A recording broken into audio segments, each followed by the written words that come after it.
Here on the Locked On NFL podcast, it's the Wednesday edition with Chris Carter and James Rapien. Who are the most likely teams to trade in the first round, up or down? All that explored here on today's episode. Let's get into it. You are Locked On NFL, your daily NFL podcast. Part of the Locked On Podcast Network, your team every day.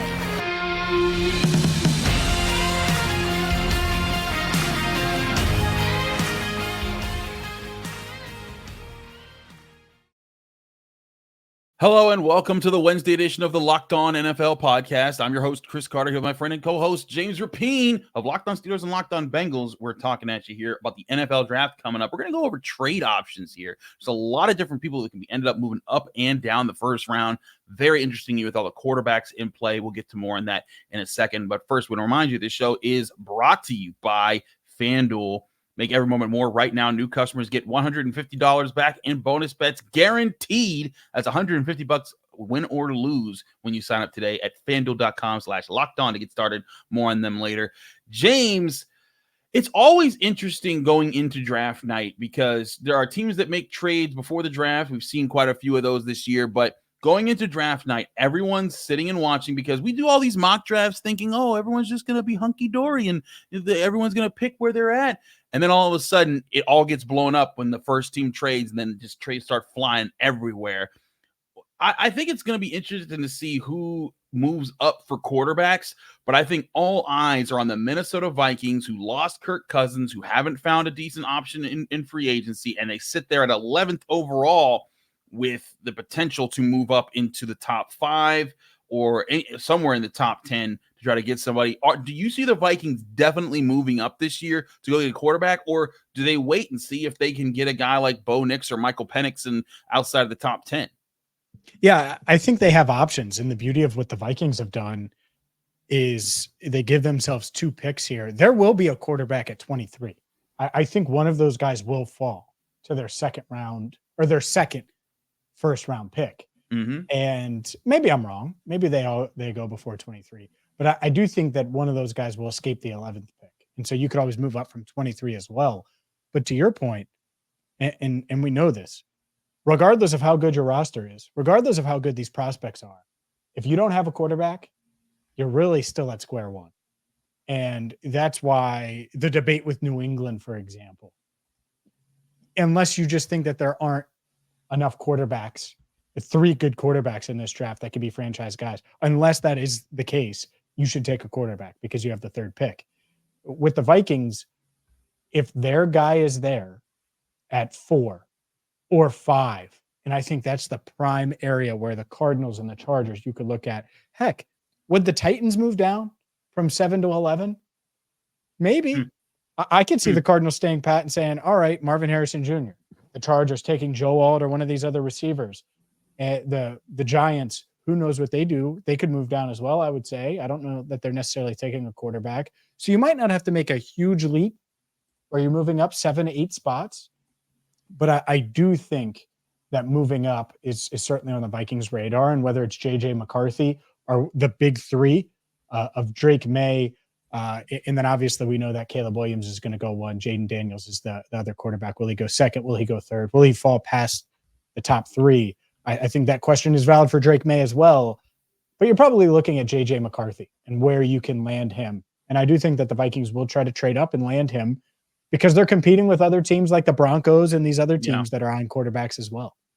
I find J.J. McCarthy, I'm not sure about his value. Like if I'm the Vikings, I'm sitting there at 11th overall, and let's say Rome Odunze is available. And like, not that he will be. I think that Rome Odunze could go top 10 and not be available at 11. But like, let's say one of those prime guys are there, and you're thinking, you know what? These players they're going to do more than a Bo Nix or a Michael Penix or a J.J. McCarthy because they're just much better at they're much surer picks at their positions. The gamble of doing that at quarterback early for trading up and not getting, one of the top 3 guys we're talking about being the reasons why this quarterback draft is being talked about so much. I wonder if that gamble is worth it if you're not getting one of those guys. Like, to me, the Vikings, they might need to be the team that trades up and offers something to Arizona. Say, hey, give us that 4th overall pick, please. We'll do whatever we can. Or see if one of the other teams in the top want to trade out of their situation. Would you? All right, so let's talk about Arizona just for Okay. a second. 11-23. Is that enough for 4? No, I'd press, because 4 is like, if you're moving up to 4, you're trying to get the franchise guy that fixes everything, and the franchise guy that fixes everything is worth more than two first round picks, even in the same season. I would try to get those 2 and maybe another 2nd or another 3rd to try to tack on to it, just because I'm like, look, you're desperate. That's why you're offering this in the first place. So I'm gonna see just how desperate you are. Otherwise, I'll stand pat and just take the best wide receiver, in this draft class, and I will have no qualms about it. Yeah, I agree with you. I think that they can get a ton, and that's what's nice about Arizona. The worst case scenario is they end up with Marvin Harrison Jr. Like, okay, Right. Like, oh man, great. What was us? And we can dive more into Arizona coming up in a bit, but I think that that's interesting. The Patriots, they're not on, and make sure you subscribe on YouTube. They're not on our background. That one's interesting. And if I'm Minnesota, I wonder if you want to go there and secure one of the big 3. You just mentioned the value of JJ McCarthy. How much more valuable is it to make sure that you get Drake May or Jaden Daniels and secure one of those guys? How much higher do you have those guys on your board versus JJ McCarthy? I think that's what's really interesting here, because there are multiple teams that want to move up and get a quarterback and get one of these top 4 guys, I would say. And so to me, it's there's the big 3 is the big 3, and then it's McCarthy, and then it's the other 2 in Nix and Penix. And there's clear tiers there where McCarthy's kind of in his own tier in between. And I think that's how NFL teams view it. Maybe not. Maybe McCarthy is ahead of May on some boards. But what would you, if you're the Patriots and Minnesota comes calling, is it those 2 ones, a mid-rounder this year, another one next year? Because you're giving up the chance to draft one of these top quarterbacks. Yep. So what does it take to get it done? I think it's what you said. It's 2 firsts and 2 more day 2 picks, because I'm trying. If you want the franchise guy, you got to pay franchise compensation, and that's all those types of picks to get it right. And that can be, I think, a big asset to them down the line as they keep trying to build. I think that for New England is interesting because their roster clearly needs a bunch of talent. It does. And you could say, all right, well, you can add one of the best defenders in this draft or one of the best offensive linemen in this draft at 11, and then get a receiver at 23, or maybe get Bo Nix at 23, or get Michael Penix at 23. And so I could see the argument there where you could replenish your roster, kind of reset things a bit. And so the important thing here, and the thing we don't know, how close are those guys to the big 3 that I keep referring to? That matters if you're Minnesota and how desperate you are to move up. That matters if you're New England and how willing you are to move down. And I think that these teams do vary on how they view these guys. And that part is really intriguing, because it could cause a lot of chaos in the top 10. I think we know which quarterbacks are going to go, but where they go, who they go to, all of those things outside of Caleb Williams pretty much up in the air. Absolutely. When we come back, we'll have more on the trade options. Is your team one of the teams that most likely need to be looking for a trade? Find out next here on the Locked On NFL podcast. But first, I want to remind you this show is brought to you by FanDuel. FanDuel Sportsbook is the #1 sportsbook in America, and right now it's playoff time as the NBA and NHL are wrapping up their regular seasons and getting ready for the big boy ball. That's where, and also baseball is in full swing now, so that makes FanDuel the best place to be right now to place a bet on every single game that you can. Right now, new customers get $150 back in bonus bets guaranteed with your first bet, win or lose, when you sign up for FanDuel today. That's $150 that you can use on point spreads, money lines, player props, and so much more. You can bet on everything from slap shots to home runs to slam dunks, who's going to score first, who's going to score last, all the different odds and ends you can imagine, all in an app that's safe, secure, and super easy to use. Just go to FanDuel.com/lockedon, and you'll make your first bet an automatic win. That's FanDuel.com/lockedon for new customers to get $150 back in bonus bets guaranteed from FanDuel, America's #1 sportsbook.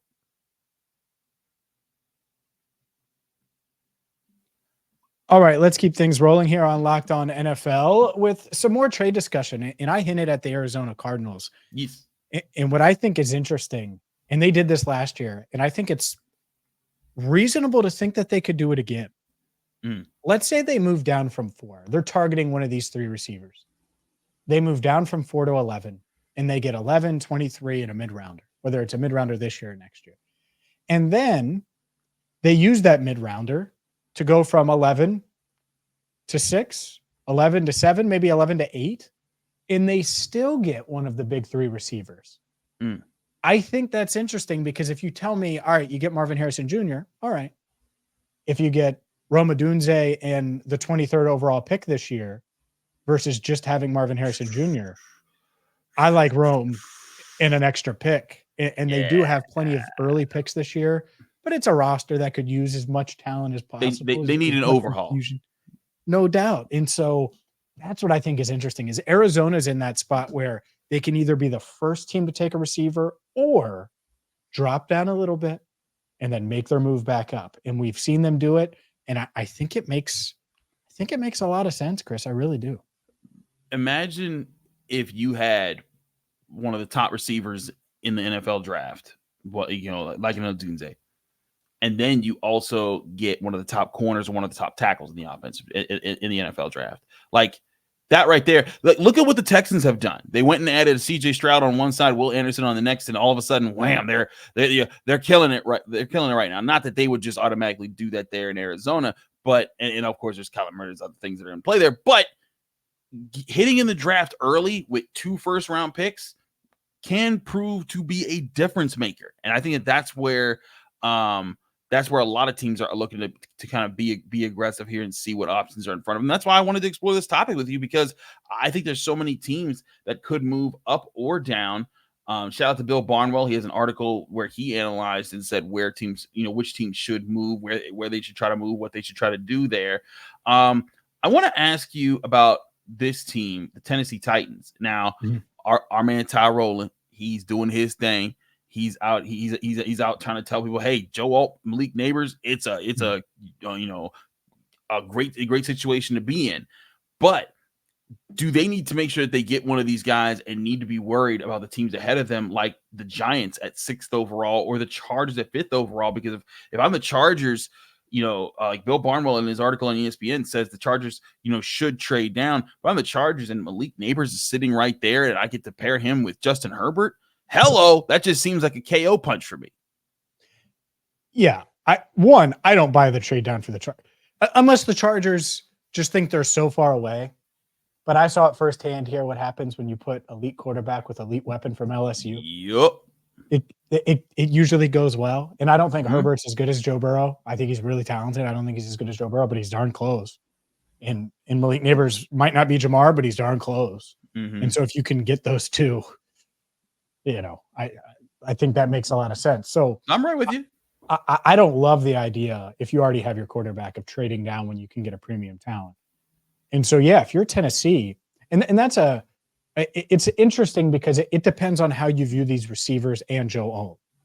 Are we sure that they think Joe Alt is this stud tackle? I don't know. Maybe they think it's Olu Fashanu from Penn State. Maybe they have him similarly graded and Alt and another tackle similarly graded, where maybe they consider moving down. But to your point, especially if it gets wacky with quarterbacks, like we kind of assume it's 1 through 3 quarterbacks wise. If that doesn't happen for any reason, or 4 quarterbacks don't go in the top 6, the Titans could miss out. Let's say they have Harrison as the clear number 1, right? Neighbors as the clear number 2 receiver, and Alt as the clear tackle. There's a scenario where Harrison goes 4, Neighbors goes 6, Alt goes 5, and now what if you don't feel as good about Rome Odunze? I'm not saying they don't, but maybe they don't. And so could you move up a spot or two? And if you're Arizona, maybe you have a Dunze as your second receiver and you're comfortable moving down to 7. So that's what's fun is you don't really know. What I will say, if I'm the Titans, they have a pick in the top, another pick in the top 40. These dudes at receiver, I would try to get Neighbors or a Dunze, man. I would. And then I would take the offensive tackle, the offensive lineman in round 2, because I think there will be some guys there at pick 38. I think they have available where they can double down and feel better about the offensive line. I think our guy Tyler's on the other side of it. Wants the lineman early. I know what weapons mean, man. And you pair him with Calvin Ridley. Obviously, DeAndre Hopkins is there for another year. You feel pretty darn good about your receivers for Will Levis. Exactly, because the other thing is you just got Will Levis, so give him some weapons to light it up with. And like there were flashes where they were like, "Hey, Will Levis, he might have something there." So give him more weapons to work with. I do agree that they could improve their protection, their line, but you get a premier playmaker. I think it changes a lot of things about that Titans offense. Let's look at other teams here after the Titans. You got the Falcons at 8. That's kind of interesting. The Bears, though, have a second pick here, the 9th overall. I kind of think it'll be interesting to see, what they do there. I think trading down does make a lot of sense for that. Just because they'll have, especially if they keep their higher pick. But then, we get further down the list here, and I think we start to see a lot of teams that are willing to be very flexible right now. Like, for example, even earlier up in the top 10, it's possible, it was listed for literally every direction for the Giants to go, literally could trade down, stay put, or trade up because they have so many issues right now. And that's the thing you have to weigh against everything right now, right, James, is that you have to choose, do you need one singular primary talent that's going to make the difference for you? Or do you need a smattering of different things to kind of load up your roster right now? Or do you go for the superstar? Yeah, that's such a question. In this draft, I think the top 50 is really good. Mm-hmm. I think it's think about it. Let's say you take let's say Brian Thomas goes 15 to the Colts, right? And the Titans, let's use them as an example. And this kind of goes against taking a receiver early, but you take Troy Franklin at 38 overall, right? So 20 picks later. I think there's a chance Troy Franklin ends up being a better pro than Brian Thomas. Whoa. And I don't know if that's a huge take, but the point is the gap, even though you're talking about a huge gap from draft position, I don't think the gap is there with some of these guys. I think Kingsley Suamataia, I'll do it with offensive line as well, the BYU offensive tackle. I think he will go in the top 40. But is there a chance that he's better than Troy Fautanu or better than Tyler Guyton or better than Jackson Powers Johnson or better than some of these guys that a lot of people have penciled into the first round? I think there's a real chance that he can develop into that. And so that's what's interesting here and how these teams balance it, because I don't think it's deep round 6 and 7. No. Your drafts are, but I think the top 50 to 75, you can get as many picks in there as you can. You can add a lot of good players that can help you right away. I agree. There's a lot of different options they're available to us. We'll be back here with more on the Locked On NFL podcast. Chris Carter, James Rapien, going over first round trade options. Stick with us. We'll be right back.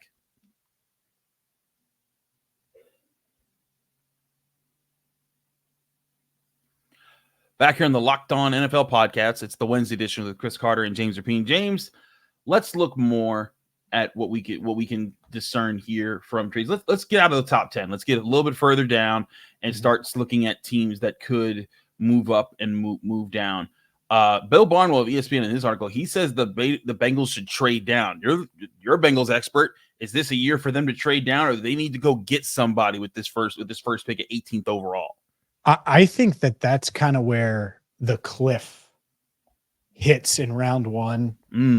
And there's a chance that they get a chance. They have a shot to draft a guy that's top 10 on their board, top 12 on their board, because of the quarterbacks, because of the receivers. There could certainly be some outside of the top 3. Maybe A.D. Mitchell and Brian Thomas both go. I'm not sure either of those guys will be in serious consideration for the Bengals at 18.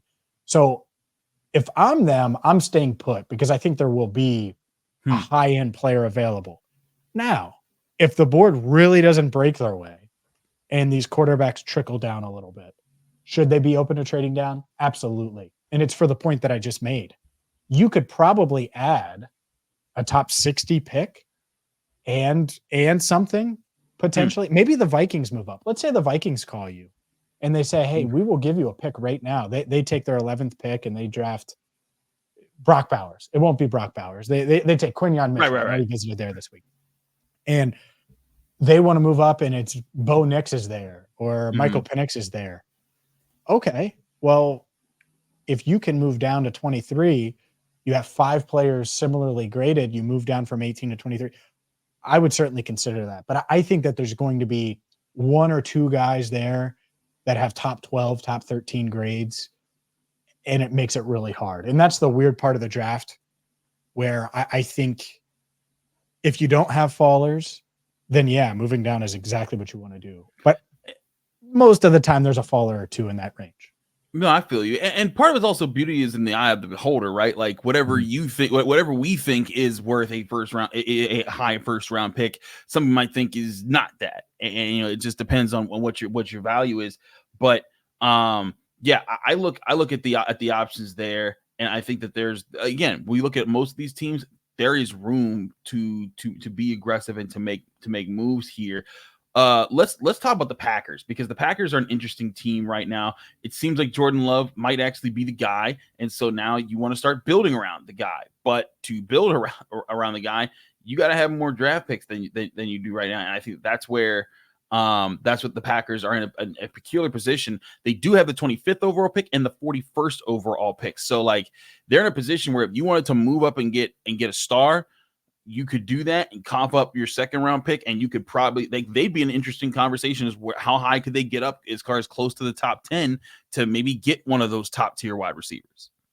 Yeah, I think, let's say they really like Brian Thomas, and that's, could they move up with and this is if you're the Bengals, 45 or 41 and 25. Hard to say no to. That's tough. Hard to say no to. And that's when you're counting the number of guys that could go between there and 40 or in that 25th pick. And heck, the team you cover, the Steelers, would they move down from 20 to 25? I think they would. I think it's like what you said. It depends how the board breaks. The Steelers, I really believe they are looking very hard at offensive tackle and corner in this class. Yep. If the players, so they can guard Jamar Chase. Exactly. Well, they got a guy who could do that in Joey Porter Jr. But hey, you know, he's doing pretty well right now. But all that to say, what are you giving me face for? What's his record? What's his record right now? Okay. But point being, the Steelers have a good history of taking away Bengals top end wide receivers. Am I lying? There's a reason they're looking at corner, and it isn't because the Baltimore Ravens. It's to get a number 2 corner next to Joey Porter Jr., who was pretty good last year as a rookie. Not to get a number 1 corner that would take his place, but to be his partner in crime next year. And that's where I think the Steelers, they want to get pillars on the outside again, back, you know, corners that line up next to each other, much like how Ike Taylor and Deshae Townsend used to bully Chad Ochocinco back in the day. I'm pushing all of James's buttons, baby. Let's go. But in all seriousness, Chad was better than both of those dudes, so we're clear. Yeah, but Ike was his dad. There was like one game that he ever got Ike. Ike shut him down every day. No, the reason that was the case, Carson 1-85 was the call. They doubled him every time. Come on now. Ike didn't guard Chad 1-on-1. Ike took him out. And God. Ike would one-on-one him a lot, and they would let Troy, because who was Troy Polamalu was doubling Chad. We don't got to relitigate who owned who for 2 decades. But point being, it's true. But anyways, point being, if the Steelers are trading back from 20, it's because J.C. Latham, Talisa Fuaga, and Amarius Mims aren't there, or they don't value Mims. I think they value the first 2 high up in the 20s. But if they don't view Mims that, and they say, hey, you know what? Let's trade back because we can still get who we really want. I think they want a tackle or a corner. And I think that if they're looking at, you know, say like, hey, Mitchell's gone, or like they value, you know, DeJean because he ran really well on Monday. They value him really high, but he's gone. Maybe they say, hey, you know what? Terrion Arnold's going to be there at 25. That's worth it. Or Mims is going to be there at 25. That's where the Steelers trade back. But they're doing that because they want to go get a center in the second round. And they're not sure if Jackson Powers-Johnson or Zach Frazier are going to fall all the way to 51. And that's where I think the Steelers could get really interesting is if they look at the Packers and you see 25 and 41 straight up flips. And I talked to Peter Bukowski about this, and he says it makes sense for both sides. The Packers want to move up and in the first round, and they're okay coughing up that 41st pick. So instead of just getting an extra pick, the Steelers trade back in the first, but move up in the second. And it's just the two teams flop where they're at. The Steelers still get a tackler or corner in the first round, and they get their center of choice in the second round. And meanwhile, the Packers move up, and they get a player that they absolutely need right now in this draft class. And that's where I think there could be an interesting mix as far as some of those movers and shakers in the 20s right now. Nate Wiggins is a Pittsburgh Steeler at 25 overall. I can see that. I can see Nate Wiggins. I can see he got. You ain't getting Terrion Arnold at 25.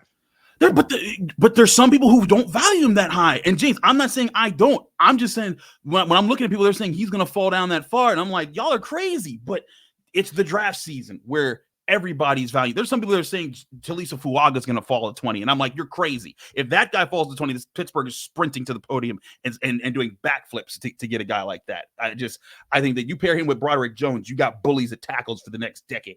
But that's the fun part about the draft, right? Is we're all looking to see who's going to get the play. Like no one thought Joey Porter Jr. was going to fall to the early part of the second round. The Steelers were like, well, thank you. We'll take that along with Broderick Jones. And that's what led to that. So I think it's all about who falls where. Nate Wiggins would be certainly interesting out of Clemson. But I still think that we've heard all this talk from Tomlin about the O-line being to be better, and they haven't invested one lick of it in free agency. I think that's why OT and center are their moves, and why I think the Steelers are a trade back team, and why if you're the Packers or the Cardinals at 27 and they also have 35, that could be another team that if, let's say the Cardinals get Harrison earlier and they want to make another move to get a higher first round pick, that could be another team that wants to move up later in the draft. Yeah, I could totally see that. I agree with you. And they could move up. Like they could move up from 35 to 31. Yes, that's another one. A third first rounder if they wanted to. That would be crazy, right? It's 4, but they certainly could do that. And that's wild times. And that's why the NFL draft just over 2 weeks away. We are going to have you covered every single day here on Locked On NFL. Please be sure to hit that subscribe button on YouTube. Follow wherever you get your podcasts. And for Chris Carter, every time. And for Chris Carter, I'm James Rapien. Thank you so much for listening to Locked On NFL.